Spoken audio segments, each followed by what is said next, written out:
'Twas the night before Christmas, when all through the house not a creature was stirring, not even a mouse.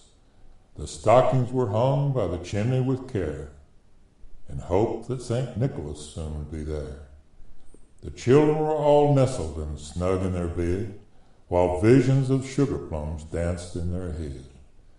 And Mama in her kerchief, and I in my cap, had just settled our brains for a long winter's nap. When out on the lawn there arose such a clatter, I sprang from the bed to see what was the matter. Away to the window I flew like a flash, tore open the shutters, and threw up the sash. The moon in the breast of the new fallen snow gave the luster of midday to objects below, when what to my wondering eyes should appear but a miniature sleigh and 8 tiny reindeer. With a little old driver so lively and quick, I knew in a moment it must be St. Nick. More rapid than eagles his coursers they came, and he whistled and shouted and called them by name. Now Dasher, now Dancer, now Prancer and Vixen, on Comet, on Cupid, on Donner and Blitzen. To the top of the porch, to the top of the wall, now dash away, dash away, dash away all. As dry leaves for the wind hurricane flew, as dry leaves before the wind's hurricane flew, when they met with an obstacle mount to the sky, so up the housetop the coursers they flew, with the sleigh,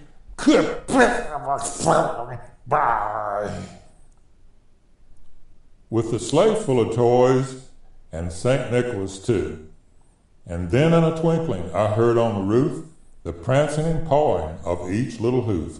As I drew in my head and was turning around, down the chimney St. Nicholas came with a bound. He was dressed all in fur from his head to his foot, and his clothes were all tarnished with ashes and soot.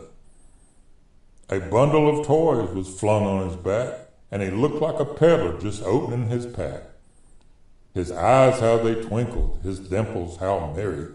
His cheeks were like roses, his nose like a cherry. His droll little mouth was drawn up like a bow, and the beard of his chin was white as the snow.